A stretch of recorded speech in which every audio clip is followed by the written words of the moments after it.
Toma tierra en el Ártico sueco. ¡Mayday! ¡Mayday! ¡Mayday! ¡El Sweden 294!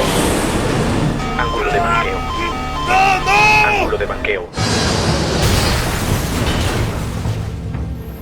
Un profundo cráter fue hecho por un avión en un descenso sorprendente. Está fuera de todo límite con la forma en que normalmente volamos un avión. Los investigadores se sorprenden por lo que encuentran. Es muy raro todo lo que pasó. Volé ese avión durante 10 años y nunca vi nada ni remotamente como esto. La evidencia muestra una imagen aterradora del caos ¡Ayúdame! ¡No sé! ¡Yo no veo nada! y confusión. Si tú llegas a ese punto, la confusión se vuelve mortal. ¿Por qué el capitán permitió que el avión se precipitara al suelo?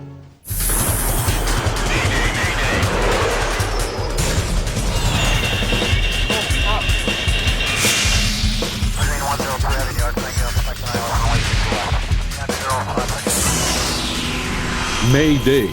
Catástrofes aéreas. 33.000 pies sobre la frontera entre Noruega y Suecia, un jet CRJ-200 navega en piloto automático durante un servicio nocturno de correo para una de las compañías de carga más grandes de Suecia, West Air Sweden. Nos acercamos a Bodo, donde la temperatura del aire exterior es aproximadamente menos 61 grados Celsius. ¿Combustible? El capitán español de 42 años tiene más de 3.300 horas de vuelo. Manténlo en menos 30. ¿Está bien? Su primer oficial francés tiene 33 años, con un número similar de horas de vuelo. Sweden 294, adelante, directo a Bamen. Espere un acercamiento circular a la pista 01 en Tromsø. Entendido. Aproximación para la pista 1, Air Sweden 294. Los experimentados pilotos despegaron en Oslo, Noruega, después de las 11 en punto para un vuelo de 1 hora y media a Tromsø, en lo alto del Ártico noruego. El avión de carga transporta unas 4,5 toneladas de correo a la remota comunidad del norte. El CRJ-200 cruza el espacio aéreo sueco mientras se adentra más y más al norte. Sean Prochnicki es un piloto que voló el CRJ-200. Me gustó el avión porque tiene todos los juguetes modernos. Es tan sofisticado como cualquiera de los aviones más grandes. Este avión es rápido y es muy elegante, así que es muy divertido volarlo. ¿Listo para iniciar curso de aproximación? Adelante.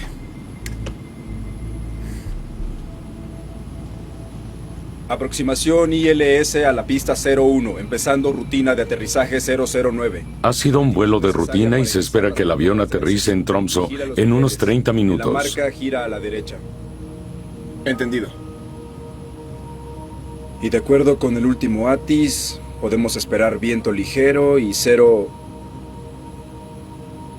¿Qué sucede? De repente el capitán ve que su avión... ¿Qué sucede? De repente el capitán ve que su avión comienza a subir sin razón.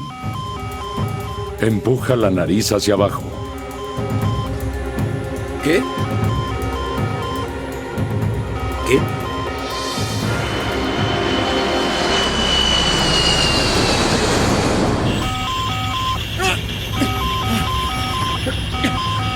¡Sube! ¡Sube!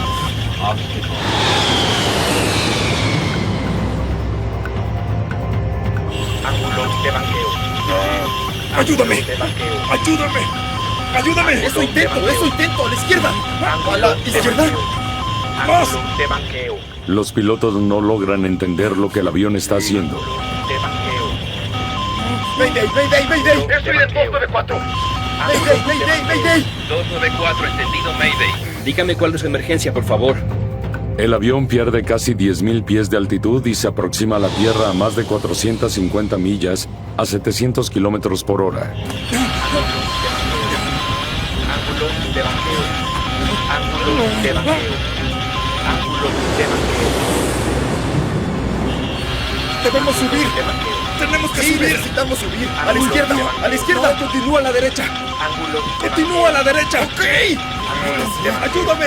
¡Ayúdame! ¡Súbelo! No sé qué pasa, yo no veo nada. Ángulo de A 8.800 pies, el vuelo 294 cae por debajo del alcance del radar. Dios santo.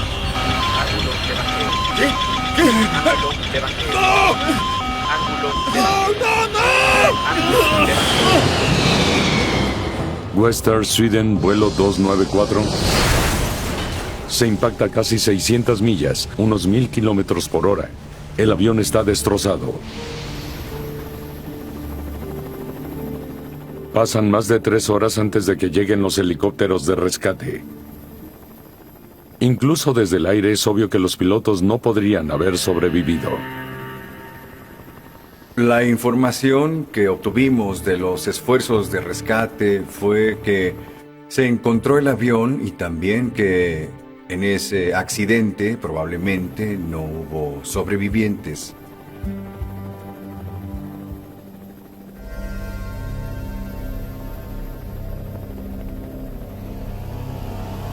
El lugar del accidente se encuentra en uno de los lugares más desolados de la Tierra. Ahí veo algo. La ubicación del accidente fue en un valle plano en una zona montañosa. El sitio estaba en ese momento muy frío, con temperaturas de menos 25 grados Celsius.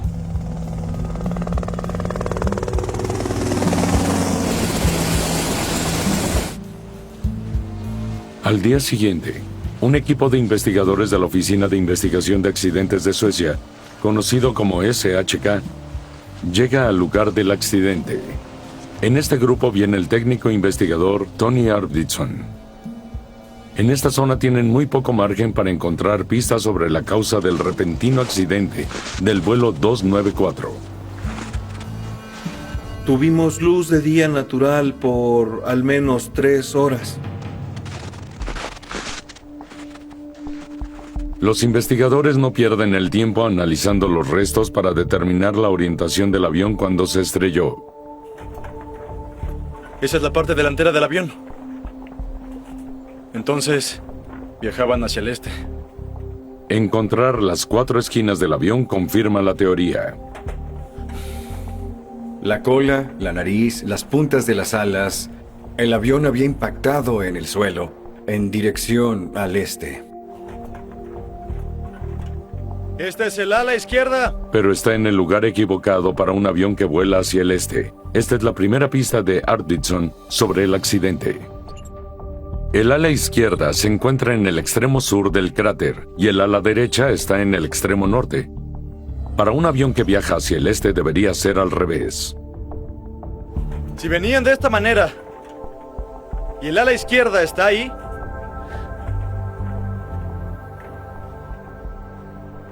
entonces deben haber estado al revés. El impacto ha dejado un cráter de 6 metros de profundidad.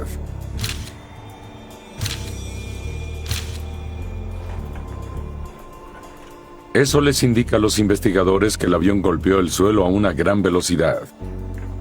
Definitivamente el impacto fue duro y rápido. Eso no es normal. Probablemente es porque no tienes mucho control sobre el avión en ese momento.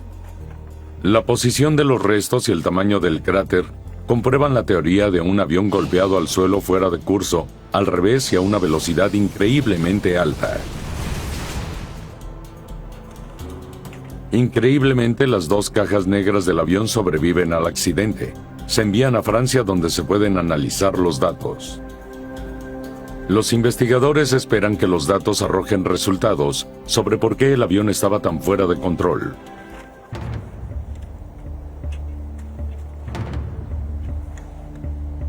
Mientras continúan recorriendo el sitio, el correo ennegrecido de la bodega de carga presenta una posibilidad sombría. ¿Pueden ser indicios de un incendio? ¿Una explosión? Un incendio o una explosión podría explicar por qué el avión perdió el control volando a una altura de 33.000 pies, unos 10.000 metros. El equipo reúne la mayor cantidad posible de escombros de la carga para su análisis. Ok. Esas 2 cajas y todo lo que hay aquí. Vamos a llevarlo. Necesitan determinar si el incendio fue la causa del accidente. Por eso enviamos una tonelada de carga a un experto en incendios. Va el elevador, junto con todos los cables de control. Esto también. El equipo recupera un total de 3,5 toneladas de restos. Principalmente partes de los controles de vuelo. Intentamos recuperar de partes la mayor cantidad posible del lugar. Tenemos que empezar con una rigurosa recolección de evidencias. Esto tomará varias semanas y de ninguna manera podremos dar respuestas detalladas con respecto a la cadena de eventos del accidente. Esto nos tomará semanas o meses. Antes de que empeore el feroz clima invernal, los investigadores deben abandonar el lugar. Solo pueden esperar que la causa de este accidente se encuentre en algún lugar de las piezas que se llevan. Los investigadores suecos esperan que el controlador de tráfico aéreo en servicio la noche del accidente del vuelo 294 pueda ayudar a explicar por qué los pilotos perdieron el control de su avión a más de 33,000 pies, 10,000 metros. Ok, la primera señal de Mayday fue a las 12:19. Mayday, Mayday, Mayday, estoy en 294. Mayday, Mayday, Mayday. 294, entendido Mayday. Dígame, ¿cuál es su emergencia, por favor? Entonces, ¿no hubo explicación para la llamada de Mayday? No, nunca lo dijeron. Si es solo una llamada de emergencia como esta, sin ser específica, no hay mucho que el controlador pueda hacer más que tratar de discernir lo que está pasando. Estaba descendiendo rápidamente y comenzó a girar hacia el este aquí. Los datos del radar confirman lo que los investigadores observaron en el lugar del accidente. El vuelo 294 descendía rápidamente y giraba hacia el este unos segundos antes de desaparecer de la pantalla. ¿No aparecieron dos imágenes? No, solo un punto hasta el final. El radar muestra solo una señal, lo que significa que no se rompió en pedazos en el aire. Si tienes un avión que se está desuniendo, verás muchos retornos de radar diferentes. Si tienes un retorno singular y si no avanza mucho hacia adelante y luego desaparece, eso indica una inmersión intacta. Los investigadores ahora saben que los pilotos estaban luchando con una emergencia seria en el avión. Pero aún no entienden qué pudo haber causado una pérdida de control tan catastrófica. En Estocolmo, el equipo inspecciona las 3,5 toneladas de restos en busca de signos de una falla mecánica fatal. Buscamos una falla en cualquier superficie de control. Alerones, elevadores, timón. Tenemos que revisarlos todos. Un avión tiene 3 superficies principales de control de vuelo. Alerones que controlan el balanceo, elevadores que controlan el cabeceo y un timón que controla el eje. Un control de vuelo dañado, como los ascensores, podría causar algunos problemas. Pero este es el peor daño que Arvidsson haya visto. Es imposible para él obtener información útil sobre las superficies de control de vuelo. No me dicen nada. Queríamos asegurarnos de que la superficie de control funcionara correctamente, pero estaba muy dañada. Los investigadores intentan identificar los restos basándose en los números de serie y otras marcas para asegurarse de que todas las superficies de control estaban en el avión cuando tocó el suelo.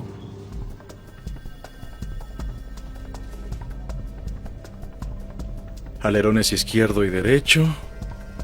Ambos elevadores. Timón. Los tenemos todos. Pudimos encontrar e identificar todas las superficies de control que demuestran que sea más probable que la aeronave estaba intacta hasta el momento del impacto. Descartan un fallo mecánico grave y pasan a otra teoría: que un incendio a bordo derribó el avión.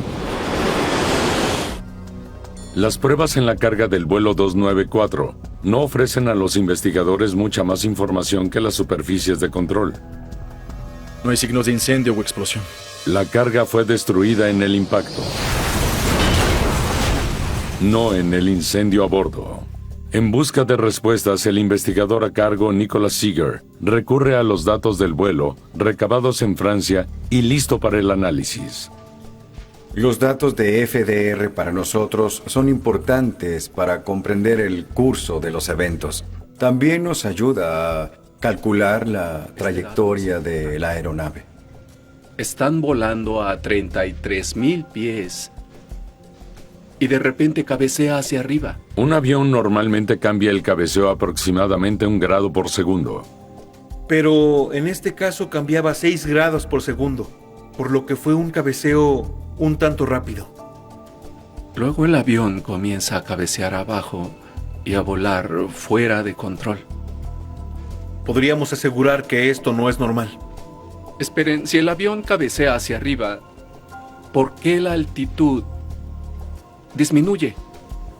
No puede ser correcto. Cuando un avión cabecea, los investigadores esperarían que suba en altitud y su velocidad disminuya. Pero eso no es lo que muestran los datos del vuelo 294. No estaba cambiando su indicador de velocidad aérea. Lo mismo con la altitud. La altitud debería haber mostrado un ascenso si esto fuera un dato correcto, y no fue así. No entiendo lo que el avión estaba haciendo. Los investigadores deben llegar al fondo de los datos contradictorios antes de poder descubrir que derribó el vuelo 294 de West Air Sweden. Vamos a tener que regresar y revisar qué estaba pasando ahí. Los investigadores en Estocolmo intentan comprender las discrepancias en los datos recabados del vuelo 294. Muy bien, supongamos que la velocidad y la altitud son correctas, ¿sí? Los datos de cabeceo del avión no tienen sentido. Hicimos cálculos para determinar el cabeceo real de la aeronave durante el evento. Los cálculos apuntan a una conclusión sorprendente. Entonces, ¿no hubo tal cabeceo? Creo que no existió. Los cálculos indicaron que la nariz del avión en realidad estaba bajando después del inicio del evento. Aquí, los datos muestran un cabeceo hacia arriba, pero el avión vuela nivelado y luego cae.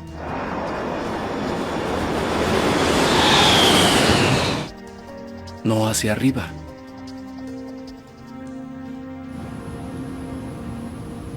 ¿Qué sucede? Parece que el capitán pensó que el avión cabeceaba hacia arriba, cuando en realidad estaba volando recto y nivelado. El descubrimiento lleva a los investigadores a una pregunta inquietante. ¿Los pilotos respondieron a una emergencia? ¡Sube! ¿Que en realidad no existía? Si en realidad no cabeceaba hacia arriba, ¿por qué estaban empujando la nariz hacia abajo? La indicación de que el IDA, el indicador de desviación de actitud del capitán, mostrara un cabeceo de 30 grados, es lo único que tiene sentido para que esta tripulación mandara al avión hacia abajo inmediatamente.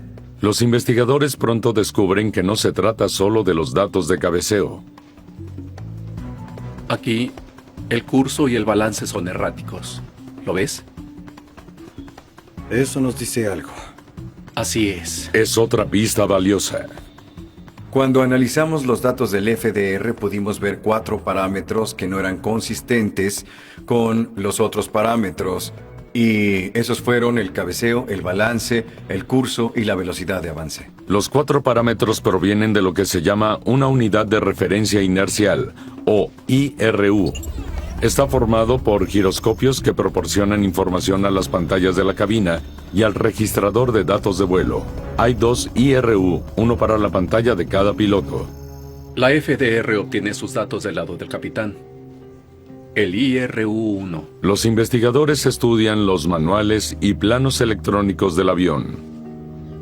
Descubrimos que el IRU-1 estaba enviando la señal de actitud al registrador de vuelo y a la pantalla principal de vuelo número 1. Es un descubrimiento importante. La pantalla del capitán y el registrador de datos de vuelo, ambos obtienen sus datos de la misma fuente. Ahora, esto Es lo que el capitán estaba viendo. Los investigadores están llegando a una conclusión preocupante. El instrumento del capitán le decía que el avión estaba cabeceando hacia arriba cuando estaba volando a nivel, y que estaba rotando hacia la derecha cuando en realidad estaba yendo hacia la izquierda. La automatización le dice que baje la nariz, y eso es lo que trata de hacer. Desafortunadamente es información errónea, y eso conduce a una pérdida de control de la aeronave. Volé en el avión durante 10 años y nunca vi nada ni remotamente como esto.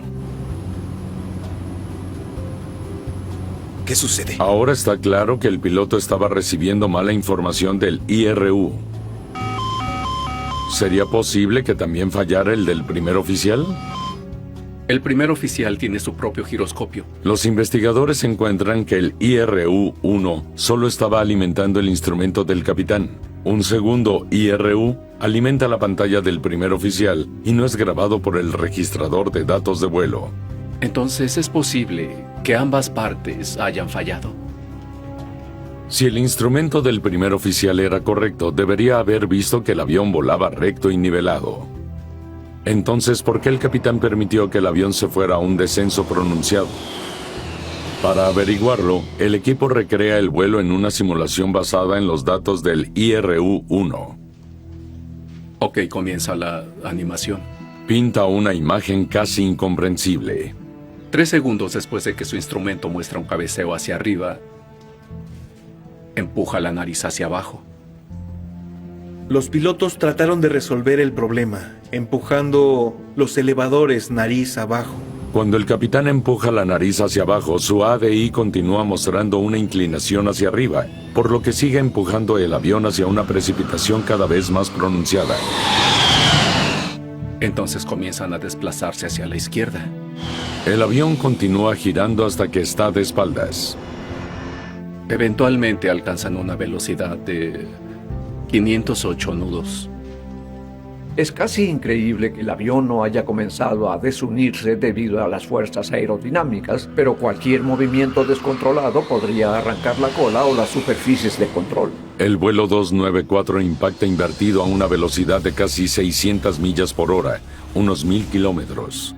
La velocidad con que este avión pasó de un vuelo estable a impactarse y dejar un cráter es asombroso, porque implica una velocidad de descenso de más de 20.000 pies por minuto. Ese es un descenso vertical a la velocidad del sonido. Significa que lo que sucedió fue extremadamente rápido. Los investigadores ahora pueden ver lo que sucedió, pero aún no entienden por qué la falla de un solo instrumento causó un choque tan repentino y catastrófico. ¿Cómo se pasa de un vuelo nivelado a 33.000 pies a un impacto de 1000 kilómetros por hora en... ¿Qué? 1 minuto 20 segundos. Los investigadores están desconcertados. La falla de un instrumento en un sistema triple debería permitir a la tripulación o a los operadores a hacer frente a esta situación. Para comprender mejor cómo los pilotos interpretaban los datos de vuelo, los investigadores recurren a la grabación de voz de la cabina del vuelo 294. Escuchemos lo que sucedía en la cabina. ¿Listo para comenzar la aproximación? Adelante. Los investigadores no escuchan signos de problemas en los minutos previos al accidente hasta que... Y de acuerdo con el último ATIS... Ok, aquí es donde el problema comienza. ¿Qué sucede?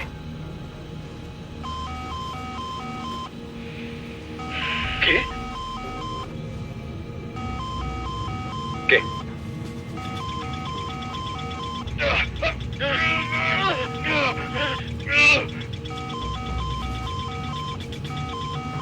Casi no se comunicaban entre ellos.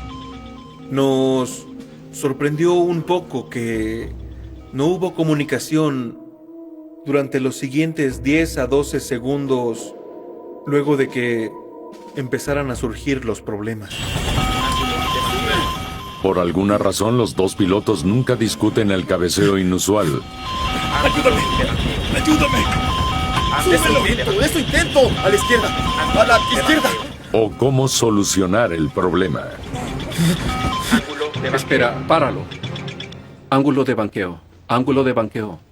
¿Cuándo empezó esto? 13 segundos después de que comenzara el problema.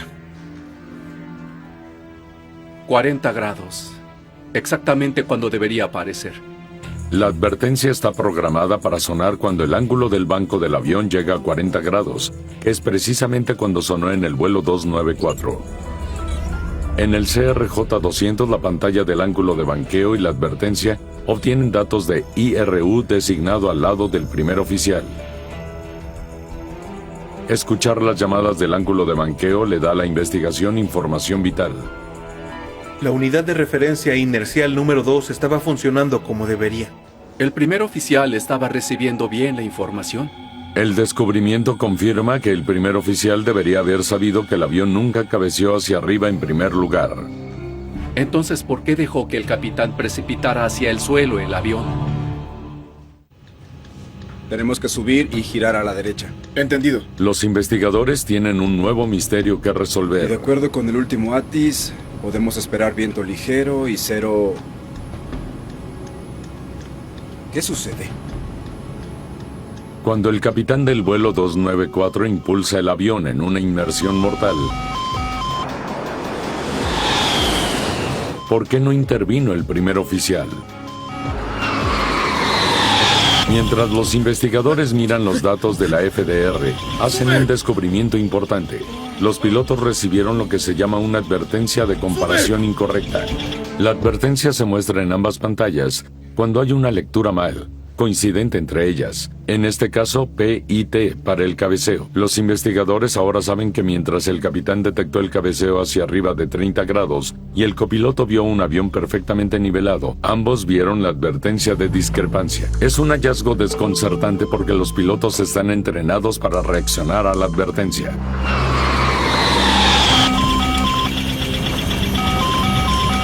¡Sube! Se esperaría que los pilotos hubiesen tenido comunicación, platicar. Me apareció la imagen de un posible cabeceo hacia arriba. ¿Qué te está indicando a ti? Está indicando un cabeceo. En caso de discrepancia, los pilotos deben comprobar un tercer instrumento de espera para determinar qué lado está mal y cambiar el instrumento de trabajo defectuoso al IRU. Parece que mi lado está mal. Cambiando a IR2 ahora. Aparentemente, el indicador de actitud pudo haberse desajustado. En otras palabras, tenemos 3 fuentes de información y los mejores 2 de 3 son los que se deben tomar en cuenta. ¿Correcto? Veamos lo que dicen a continuación. Pero cuando los investigadores escuchan el CBR, Tenemos que subir. Tenemos que subir. Eso intento a la izquierda. A la izquierda. ellos no escuchan ese tipo de conversación. Continúa a la derecha. Ok. En su lugar escuchan la conversación de los pilotos, que no pueden averiguar qué está pasando con su avión o cómo corregir el problema. ¡Ayúdame! ¡Ayúdame! ¡Súbelo! ¿Qué pasa? Pero yo no veo nada. ¡No! Y lo que eso nos dice es que los pilotos estaban muy concentrados viendo la pantalla de vuelo principal, tratando de averiguar lo que estaba pasando, cuál era la real posición de la aeronave en el cielo. Es una revelación preocupante. ¿Qué sucede? Seeger decide que necesitan ver exactamente lo que los pilotos experimentaron cuando los instrumentos comenzaron a fallar. Reservan tiempo en un simulador CRJ. Ok, empecemos por el error en el lado izquierdo, por favor. Vuelan a la misma ruta que el vuelo 294 y programan un fallo en el lado izquierdo IRU. En el simulador podíamos observar las 2 pantallas primarias y también podíamos ver que todo funcionaba de acuerdo con el diseño. Ahí está. Congela esa, por favor. Cuando el ADI del capitán muestra una subida repentina, la advertencia de comparación errónea aparece, diciéndole al capitán y al primer oficial que están viendo diferentes lecturas. Ok. Retomemos desde aquí. Entonces hacen un nuevo descubrimiento. Y ahora aparecen las imágenes Clutter Mode. Congela eso, por favor.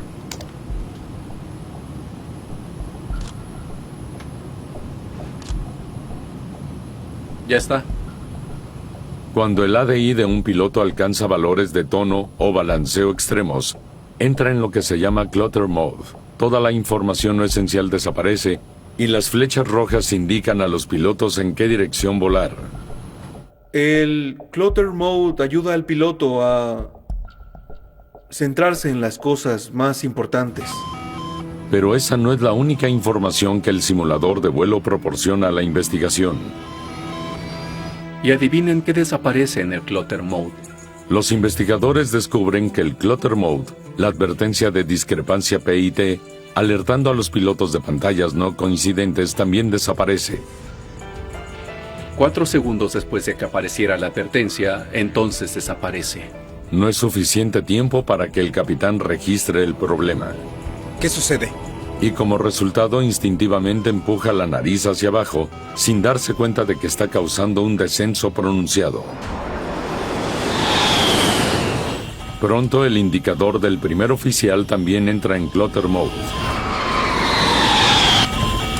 Pero era una configuración opuesta a la que mostraba la pantalla del capitán.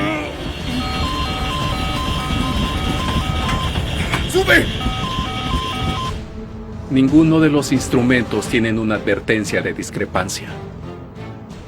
Esto es potencialmente problemático porque los pilotos todavía están tratando de averiguar lo que está pasando, además de seguir el comando de automatización erróneo. Y el otro aparato que les decía cuál era el problema luego desaparece y la situación se vuelve aún más grave. Mientras los pilotos luchaban por recuperar el control de su avión, ¡Ayúdame! ¡Ayúdame! a ambos les faltaba una pieza vital del rompecabezas, porque sus pantallas mostraban diferentes ángulos de inclinación. Esa es información que no debió haber sido ignorada. Esa es información que no debió haber sido ignorada cuando hay lecturas diferentes. Esa fue la única señal que tenían de que potencialmente había un problema entre ambas pantallas primarias de vuelo. Los investigadores ahora tienen una foto de lo que pasó en la cabina. ¡Tenemos que subir! ¡Hagámoslo subir! Eso intento, a la izquierda, a la izquierda. ¡No, continúa a la derecha! Ok, Pero para averiguar por qué los pilotos no podían decir si estaban subiendo o bajando, ¡Ayúdame! ¡Ayúdame! No sé qué pasa, pero yo no veo nada.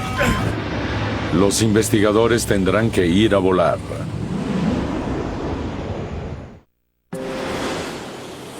Los investigadores vuelan un avión idéntico en la misma ruta, bajo las mismas condiciones, para averiguar lo que los pilotos del vuelo 294 pudieron y no pudieron ver en la noche del accidente. Puedo ver las luces. Veo a Ritzem. Y puedo ver el horizonte por allá. Nos acercamos a Bodor. Incluso cuando tú vuelas de noche, todavía hay ciertas señales visuales que pueden ayudarte a conocer la orientación de tu avión. Se ven algunas cosas como el horizonte visible de las luces de la ciudad. La prueba parece ser en vano. No reveló nada fuera de lo común. Ok, iniciemos el descenso a Tromsø.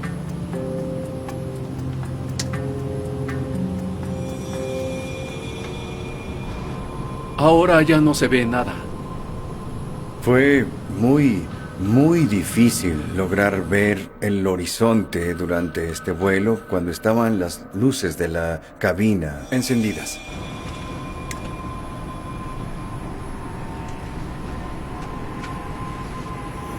Los investigadores han hecho un descubrimiento importante. Con las luces de la cabina encendidas, habría sido imposible para los pilotos ver las luces de abajo o el horizonte. Los pilotos del 294 probablemente habrían dependido enteramente de sus instrumentos de orientación. Instrumentos que mostraban información contradictoria. ¡Tenemos que subir! ¡Hagámoslo subir! ¡Tenemos que subir a la izquierda! ¡A la izquierda! ¡No, continúa a la derecha! ¡Continúa a la derecha! Cuando no podemos ver afuera, confiamos en los instrumentos. Pero si tu instrumento te muestra algo diferente de lo que tu mente te está diciendo, tampoco se debe ignorar la comunicación. Es cuestión de verificar cuál es la verdadera situación. El descubrimiento revela una pieza crítica del rompecabezas. ¿Listo para comenzar curso de aproximación? Adelante. Después de que el capitán del vuelo 294 enciende las luces de la cabina, Y de acuerdo con el último ATIS, podemos esperar. su pantalla comienza a indicar un cabeceo hacia arriba. ¿Qué sucede? Pero el resplandor dentro de la cabina significa que los pilotos no pueden ver el horizonte de abajo. El capitán en realidad no sabe si su avión está subiendo o no. Si esto hubiera ocurrido antes, cuando podrían haber tenido algún tipo de horizonte visible, pudieron haber tenido un resultado completamente diferente, mucho mejor. Vio esto, por lo que su primera reacción es empujar su nariz hacia abajo. Seeger piensa que la respuesta del capitán ¡Ayúdame! Sí, eso intento, hizo imposible que cualquiera de los pilotos diera sentido a los movimientos del avión. ¡A la izquierda! Uno de los consejos que hemos enseñado en la aviación comercial y en la aviación militar es: en una emergencia, pide un café antes de que decidas hacer algo. Hay muy pocas cosas en la aviación que necesitan una respuesta física rápida. En menos de 30 segundos, el avión está al revés y cayendo. Las extremas fuerzas G negativas hacen que los pilotos se sientan confundidos, por lo que no pueden saber si están subiendo o descendiendo. Cuando te enfrentas a un entorno G negativo, es desorientador por muchas razones. Una es que te afecta la capacidad cognitiva y por ende la facultad para entender la situación en la que estás. En solo 5 segundos su piloto automático se desconecta. Se enfrenta a 30 grados hacia arriba y su instrumento muestra cambios. ¡Mayday, mayday, mayday! ¡El suite 294! Los investigadores creen que la cadena de eventos que se presentaron originó lo que se conoce como el efecto Startle o el efecto sorpresa en ambos pilotos. Ese efecto sorpresa, junto con la falta de comunicación entre los pilotos, pueden explicar las dificultades que tuvieron para resolver el problema. Este es básicamente el entorno que se encontraron al pasar de operaciones extremadamente normales a operaciones extremadamente atípicas y anormales en una fracción de segundo. ¡A la izquierda! ¡A la izquierda! ¡No, continúa a la derecha! ¡Continúa a la derecha! ¡Ok! ¡Ayúdame! En muchos sentidos, este accidente es como la tormenta perfecta, porque ambos pilotos no prestaron atención a los instrumentos porque estaban concentrados en la información de aproximación, y que el piloto automático se haya desconectado tan rápido y que la indicación de cabeceo era tan extrema. ¡Ayúdame! ¡Ayúdame! ¡Sube! Yo no veo nada. Los investigadores ahora creen que han reunido lo que salió tan horriblemente mal en el vuelo 294. Pero todavía tienen una última pregunta que responder. ¿Listo para comenzar curso de aproximación? Adelante. Los últimos minutos del vuelo 294 están claros para los investigadores. ILS a la pista 01, iniciando curso de aterrizaje 009. La información de aproximación se interrumpe cuando el capitán se da cuenta de una subida repentina. Viento ligero y cero... ¿Qué sucede? El inicio del evento fue un dato desafortunado que apareció en el lado izquierdo en la pantalla de vuelo del capitán. La imagen mostraba un cabeceo del avión hacia arriba. Pero no tiene idea que lo que está viendo es una unidad de referencia inercial defectuosa. La advertencia de tono desaparece, el piloto automático se desconecta y el capitán empuja la nariz hacia abajo siguiendo las instrucciones en su ADI. A medida que el avión comienza a bajar, los pilotos no saben que sus pantallas ya no coinciden. ¿Qué? ¿Qué?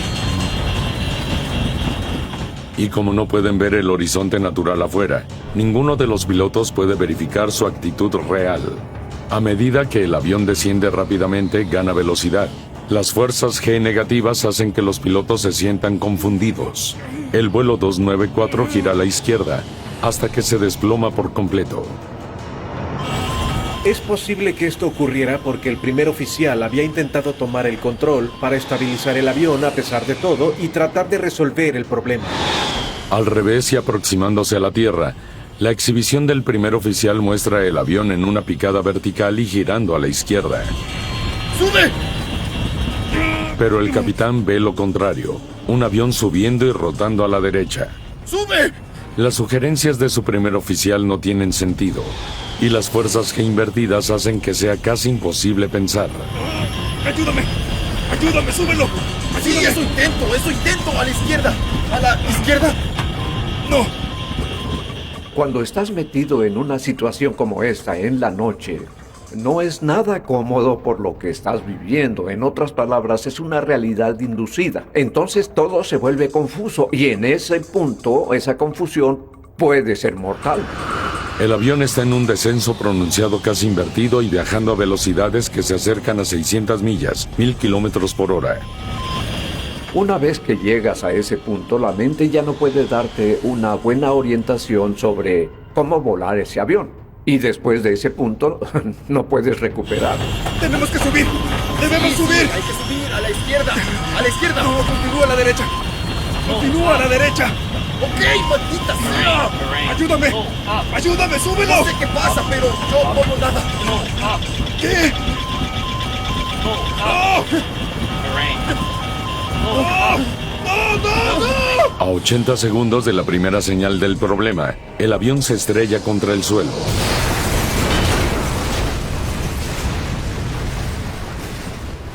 No hay entrenamiento que te muestre que logres entender cómo recuperarse eficazmente de una situación así. La pregunta final para los investigadores será la más difícil de responder. ¿Por qué falló la unidad de referencia inercial en primer lugar? Con más de 9.000 unidades idénticas en servicio en todo el mundo, la respuesta es de vital importancia.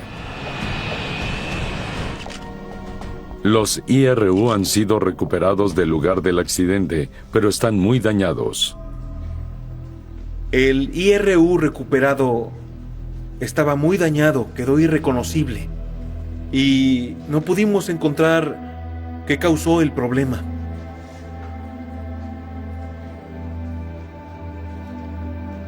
Nada. Sin las tarjetas de memoria del dispositivo, los investigadores no pueden determinar la causa del error. Lo intentamos de todas las maneras posibles, pero no teníamos suficiente evidencia para entenderlo. ¿Qué sucede? Independientemente de lo que causó, el fallo del IRU no debería haber causado un accidente. Precisamente por esa razón, existen otros instrumentos de respaldo a bordo. La redundancia es clave en la seguridad de la aviación, porque no solo necesitamos buenos pilotos, porque los seres humanos pueden fallar. Necesitamos instrumentos redundantes. No queremos enfrentarnos a que la falla de un aparato haga que los pilotos no vuelen el avión de una manera segura. En su informe final, los investigadores enumeran el fracaso de los pilotos en comunicarse correctamente, la falta de información proporcionada por los instrumentos del vuelo sobre el fallo y el efecto de las cargas G negativas en la tripulación como los principales factores que causaron el accidente. Es muy importante comunicarse con anterioridad cuando tienes un problema para que el piloto pueda entender lo que está pasando. Los investigadores recomiendan que las aerolíneas adopten llamadas estándar para que los pilotos las utilicen en situaciones de emergencia similares y que los fabricantes mejoren el diseño de las pantallas de vuelo primarias para que los mensajes de error importantes no se eliminen en todos los clutter mode. Si viaja más de un miembro de la tripulación, que en algunos vuelos comerciales los tienen, se necesitan procedimientos para que haya comunicación entre los pilotos y logren realizar sus acciones, además de coordinar sus cerebros. Aquí tuvimos un piloto que tomaba decisiones incorrectas y que causaron errores que ocasionaron un accidente porque no